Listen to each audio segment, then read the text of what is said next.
Assalamualaikum, dengar ke?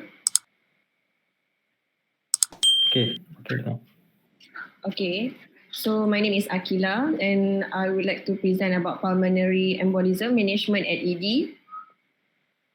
So venous thromboembolism is a disease encompassing deep vein thrombosis and also pulmonary embolism. So this is a complex multifactorial polygenic disease. So there are several factors that may lead to DVT, which are hypercoagulability state, presence of vascular damage, and also circulatory stasis. So the causes is thrombus in the circulatory that finally breaks off and floating, which is an emboli in the body circulation that may cause obstruction to the distant vital organ. So it can be in the form of air, fat globules, amniotic fluid, vegetation, like vegetation is septic lah. So it causes obstruction to blood flow to the distal circulation.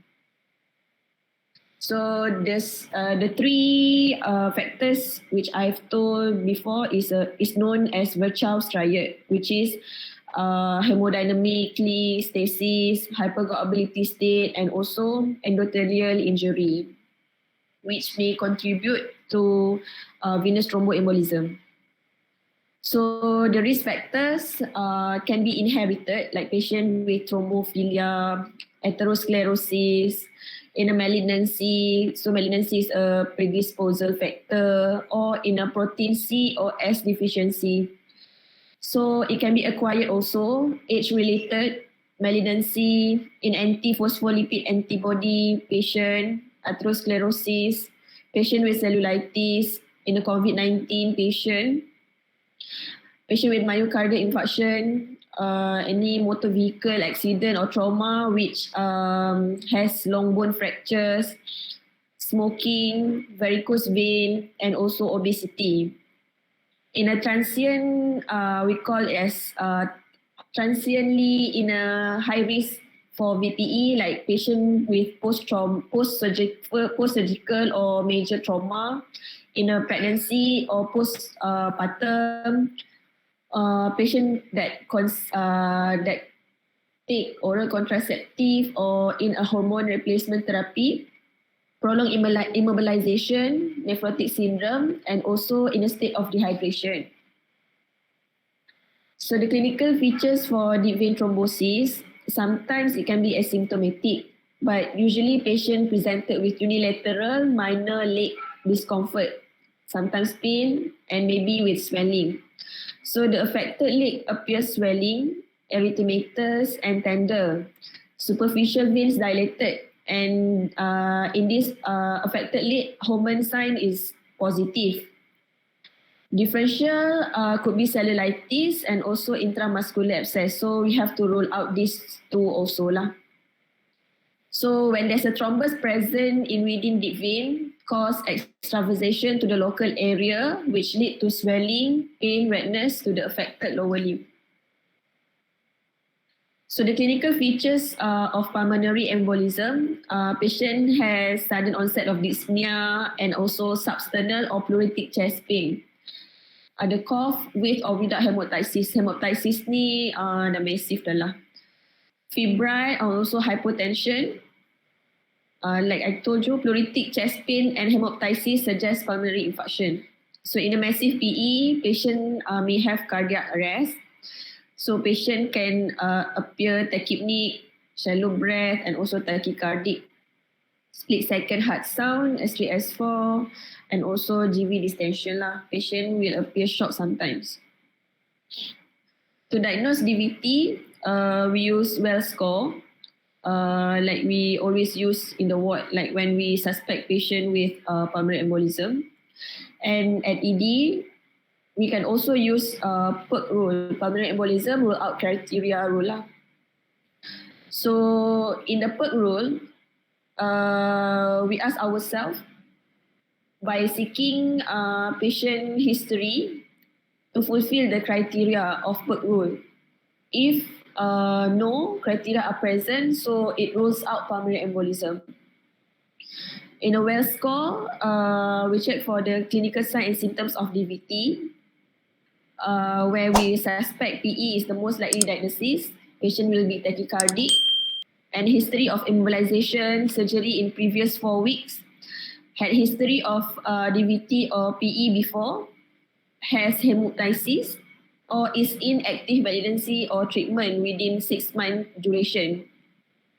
So by taking history, we can actually fulfill the well score, and also we can use the PERC rule also to help us to identify or to get to diagnosis.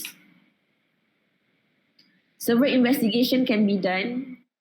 We can send FBC, RP-LFT coag D-dimer, ABG can be low in PO2, and then UFEME check for protein and ketone. ECG may show S1, Q3, T3, or sometimes just sinus tachycardia, presence of right bundle branch block. We can do RTK if in patient that we suspect has COVID-19. Like I told you, COVID-19 infection is also a risk factor. Chest X-ray may reveal Hampton's hum, Fischner's sign, Western mark, but then jarang-jarang nampak all these 3 signs in the chest X-ray. Bedside scan like compression tests and also echo, and also we can do CTPA. So the D-dimer actually show an activity of fibrinolysis, which is fibrin degradation product. So if resulted more than 0.05 is always significant. So there are certain cases that which may have elevated D-dimer, which may cause false positive, like patient with recent surgery, presence of inflammation, and active malignancy, stroke, pregnancy, and also age-related. So the imaging CTPA, we can see the presence of contrast filling defects over the pulmonary vessels, and also if boleh nampak lah which shape infarction over the lung tissue. As for the bedside scan, we can do echo and also the 4 points compressible test. From echo, we can see right ventricular dilatation, RV severe hypokinesia, tricuspid regurgitation, and sometimes vegetation lah. So kalau ada nampak vegetation, it may suggest septic emboli. VQ scan ni tak buat dah. So it can identify a perfusion defect when ventilation is normal. Patient must be able to sit up and lie down during the procedure, and ventilation component requires patient breath a nebulized aerosol with isotope. So tu yang VQ scan. So these are the echo findings. So this one is McConnell sign.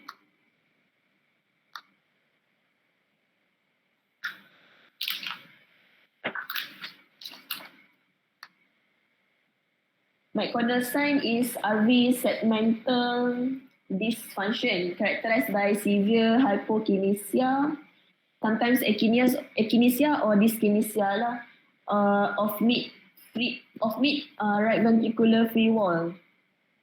So presence of McConnell sign may shows acute PE. And also we can see RV dilatation here, and D shape of LV.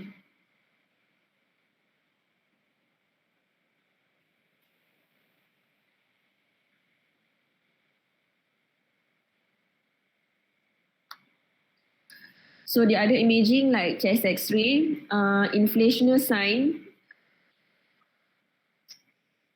There's a distended central pulmonary artery.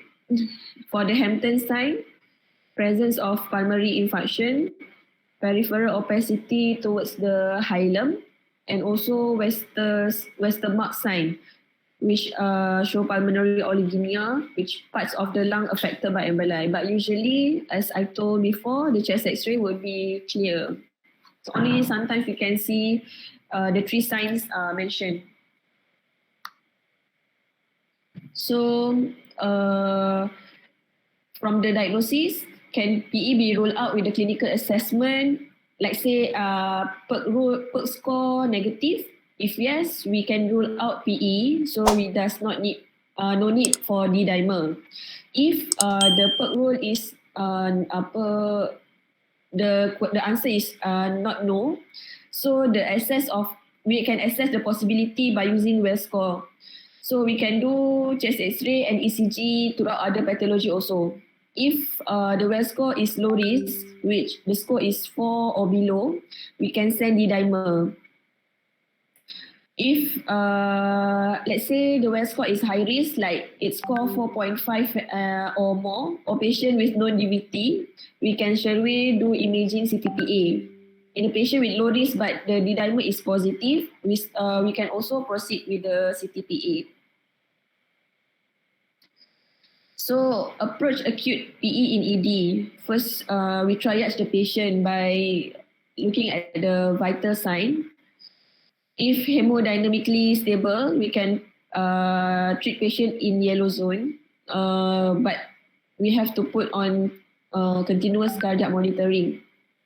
Next, we can next for resusc and stabilization for airway, check for airway patency.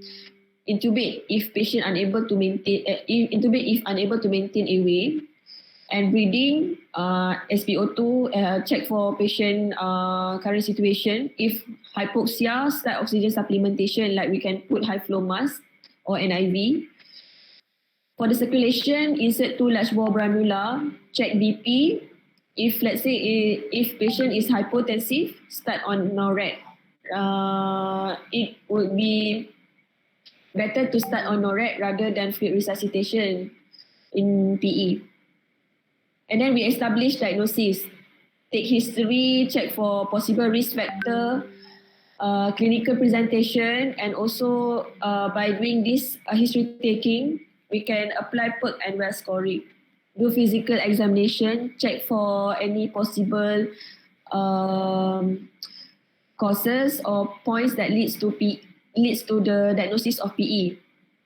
Do blood investigation, ABG, baseline, D-dimer, ECG, echo, and by risk stratification, again we use PERC and well score. As for the management, it can be divided into medical therapy and surgical therapy, then plan for admission of the patient for further management. In a patient that we suspect massive PE, which is patient collapse, hypotension, ada respiratory distress, engorged neck veins, ada right ventricular strain on ECG, start on high flow oxygen, do chest X-ray, immediate bedside echo, and urgent CTPA if patient is stable.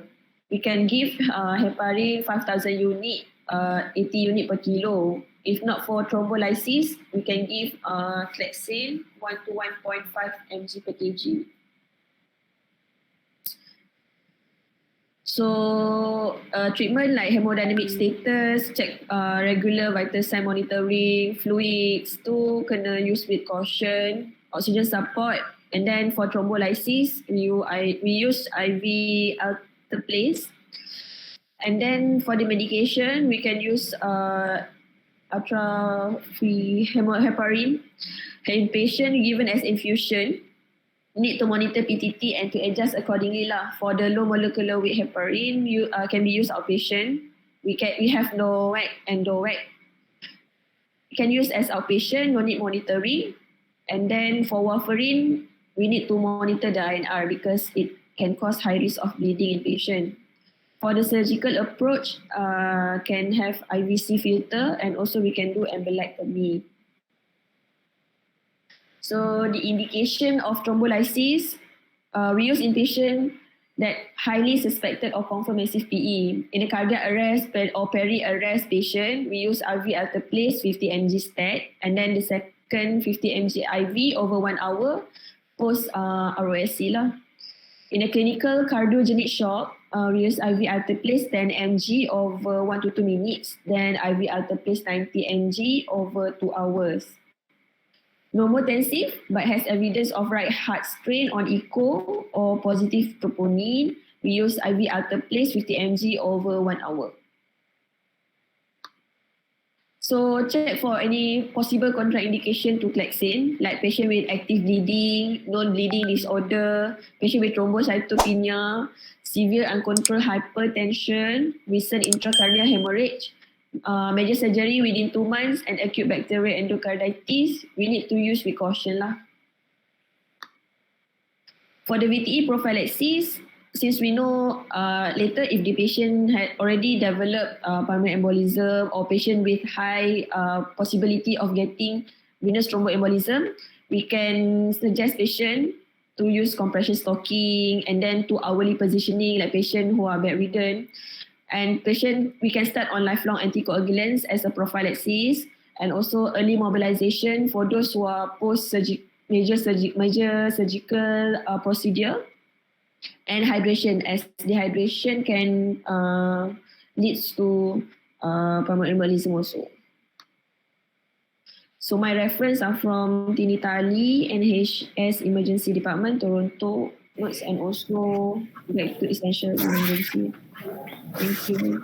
Okay, AQILAH. Yeah, okay, back to the part management.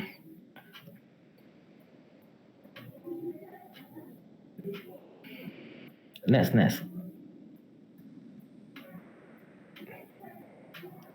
Okay, next slide. Next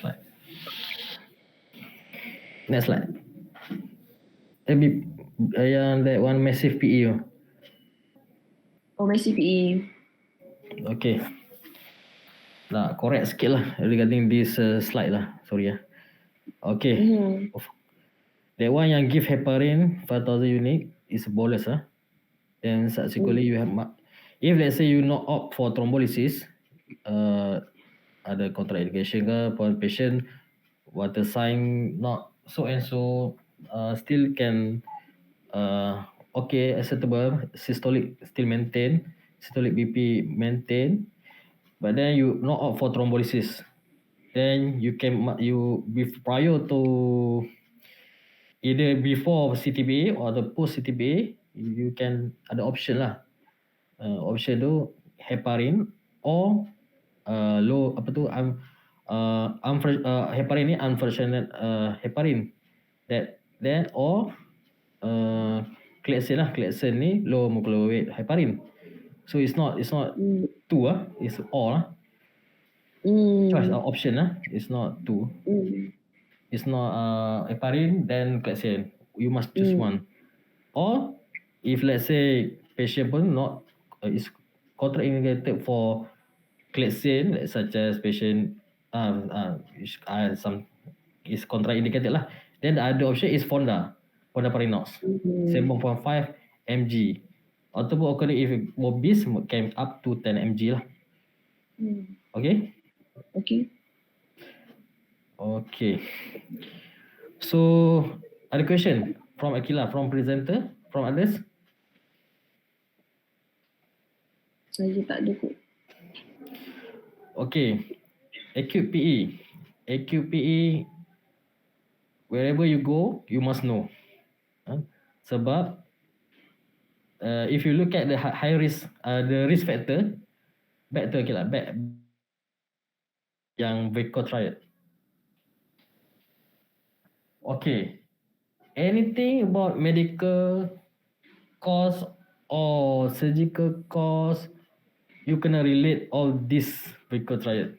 Anything condition yang cause hypercoagulability, anything yang cause blood stasis, anything yang cause endothelial injury, once disease involved of this, any disease yang involved this, then you must sure that patient might possibility have acute APE. So next slide. Okay, this is a risk factor lah. You must actually must ask lah patient, if like patient you ada suspected acute PE, then you must kena screen juga. Memang kena screen risk factor of venous thromboembolism. So that it make your strong suspicion lah regarding diagnosis of acute PE. So you see that one, dehydration, even dehydration can cause acute PE. So sometimes when you got patient elderly comorbid with multiple comorbid SpO2 maintain, but patient got persistent tachycardia. Then you assess and all got risk factor, including dehydration. So this thing macam like you has strong suspicion regarding the diagnosis of AQPE. Okay. This one you jadi apa pun, jadi you masuk anything medical field pun, surgery ke, ONG ke, ataupun ada department, ada medical field, make sure you ingat lah this pre-code triad ni. Okay. Next. Okay. For AQPE, it come with two lah. Once you kena cari, most predisposed cause of AQPE is DVT lah. So you kena treat 2 in 1 lah. If patient came AQPE, you kena cari cause of whether patient had DVT, and then you kena screen. At ED, our screening DVT or by looking clinical and as well as bedside ultrasound lah. That one 2-point compression test. Then if let's say you buat, then you suspect, of course, patient with DVT, they can DVT alone, but you must make sure you kena cari juga sign of AQPE or AQPE. If patient came with AQPE, you must cari juga sign of DVT. Kena both work into lah. You tak boleh cari you fokus kat DVT saja. You kena fokus, you kena cari whether patient had AQPE or not. If let's say patient have AQPE, then you kena cari pula whether patient have DVT. Faham? Okay?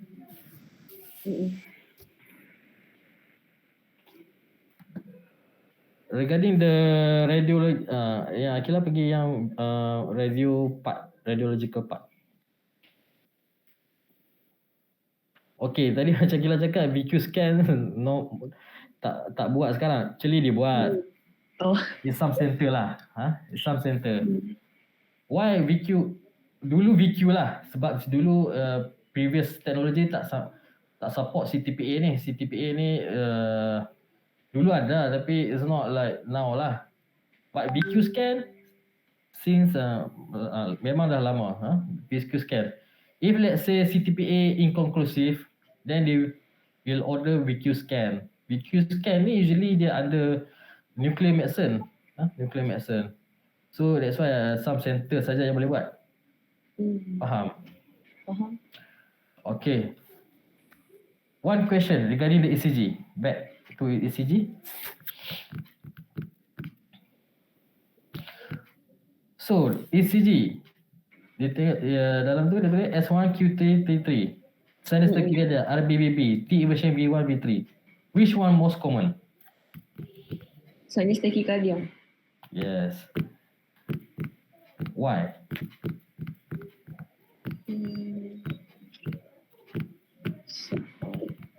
Yang tu earliest presentation that we can grab lah. Yang lain-lain tu dia more to like lambat-lambat lagi akan terjadi. Macam tu ke? Macam you cakap tadi, pathophysiology of we tak sentuh sikit lah AQPE, you punya RB tu become preload, macam bukan preload, dia akan impair the preload. So your punya heart tu akan try compensatory mechanism lah. So dia akan try to pump more blood from right heart to the left side lah. That's why it's a compensatory lah. It's a sinus tachycardia. Cause your punya dah once the venous return reduce, then cardiac output pun reduce. That's why you akan dapat kalau patient yang ada massive acute PE, you akan dapat hypotension with sinus tachycardia lah, sebab reduce venous return, reduce cardiac output. Okay, the rest tu S1, Q3, T3, RBBB, T version V1, V3 tu you just indicate your RV tengah strain, RV strain lah. You can nampak dalam ECG, even di dalam ECG you akan dapat RV strain pattern of the ECG, because RV tengah it's like, oh yeah, acute PE is obstructive lah. It can cause obstructive shock like cannot pump, you reduce cardiac output, cannot pump the blood. You can pump, but there was no oxygen exchange between your punya blood and also lungs lah. Okay. Okay. Anything about management of acute PE yang you guys rasa you rasa confused lah? Ada? Aqilah, ada you rasa you buat presentation ni you rasa confused? Ada tak?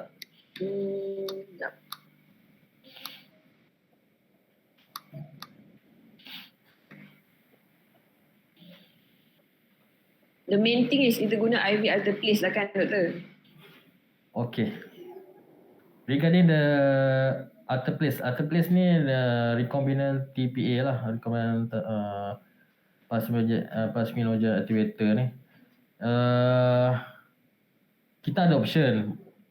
Dia tapi preferred alter place. You can bagi metallized, tapi when you can compare to alter place dengan metallized, alter place is better. It's like low risk of mortality lah. It's a fibrinolytic. It's anything yang boleh break the fibrin. Anything yang drugs yang boleh break the fibrin, you can use. Even STK pun boleh. Tu ada STK lah. You orang boleh tulis STK tak? Ada statement STK lah. Tak nampak ni. Tak sini tak. Even STK, you can give IV STK in acute PE. Tapi dia ada regime dia lah. If I remember, 100,000 unit over 1 hour. The next 200, sorry tak ingat. 200,000 unit over 2 hour. Then subsequent hour tu over 20, to complete 24 hours, 1,000 unit. Ada dia regime of IV STK lah. But mostly kita alter place ni mostly available dekat hospital lah. That's why dia macam metallized lah.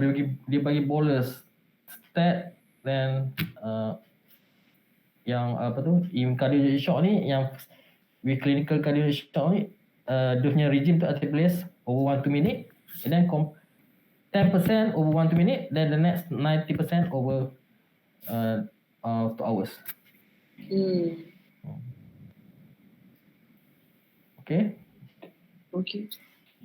Then the third one tadi, I lupa nak beritahu you. Apa beza massive PE, submassive PE dengan less severe PE? You ada counter tak? Apa beza massive PE, submassive PE dengan less severe PE? Mild PE lah apa panggil. Apa beza? Maksudnya kalau yang suspected massive tu, yang massive PE tu hemodynamically tu memang unsupported, like hypotensive, lepas tu GCS pun drop apa semua. Kalau yang mild PE tu maybe still alert, but then hemodynamically tu deteriorating. Tahu. Okay. SCPE ni, anything you suspect acute PE cause hemodynamically unstable. Low BP, patient tak okay lah. Look ill, desaturate, okay lah, that one fair. Submassive PE?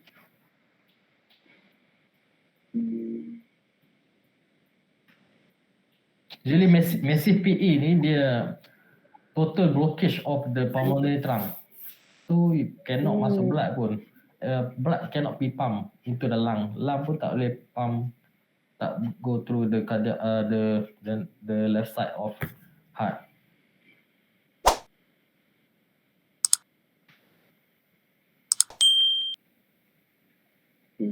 How you define submissive PE? Actually dia macam you tengok treatment you tadi in next slide. Mana Yang ni ke? This one pun dah explain lah regarding the classification of acute PE. Yang massive PE tu cardiac arrest, like submassive tu ada cardiogenic shock, but in a mild PE, patient is normotensive, but then ada right heart strain evidence. Macam tu ke? Tak. Yang cardiac arrest, cardiogenic shock tu massive PE lah. The third one tu BP okay, but patient tak okay. Patient tak okay means dia you buat echo ada RV strain, then cardiac troponin show the high lah, maksudnya ada mahir cardiac injury. This one you can consider to give IV etiplase, provided there is a good judgment lah, good judgment, and also you consider the risk of benefit and risk benefit and risk of etiplase lah. You rasa patient ni boleh benefit from the IV etiplase. If let's say patient cannot benefit, macam ada risk of bleeding much more than not giving, then you tak apa, your punya judgment lah. So you okay tak bagi, it's up to you. You tak bagi tak bagi. Tapi somehow you kena start anticoagulant jugalah, either Clexane or Fonda. Okay. Mild PE, just you mostly mild PE ni accidental finding lah. You patient okay, semua okay, then ada of course ada risk factor, then you suspect juga acute PE because of too much high risk. Then STPN lah, ada segmental acute PE, yang distal PE, pulmonary embolism. So that one yang tak cause hemodynamic unstable, dan patient clinically appear better lah. Okay. Faham. That one pun kena start juga anticoagulant lah. Semua all acute PE kena start anticoagulant lah, according to dia punya how bad lah, how the extent of the embolism itself. The duration of anticoagulant tu depends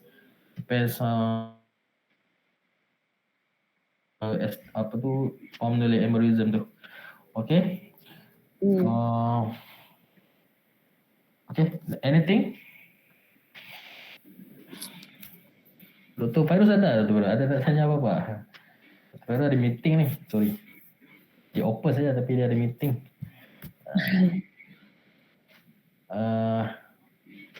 If let's have no question, if and you can kalau you boleh tanya kita orang or EPs regarding of the AQP or AQMI, because these two topic is very big topic lah.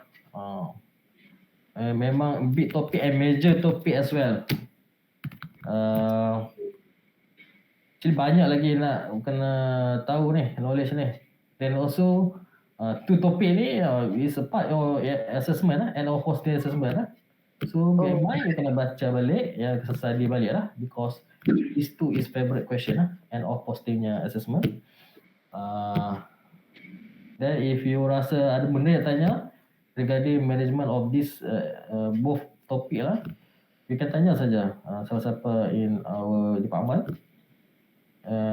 We will gladly help to you to understand lah. Okay? Okay.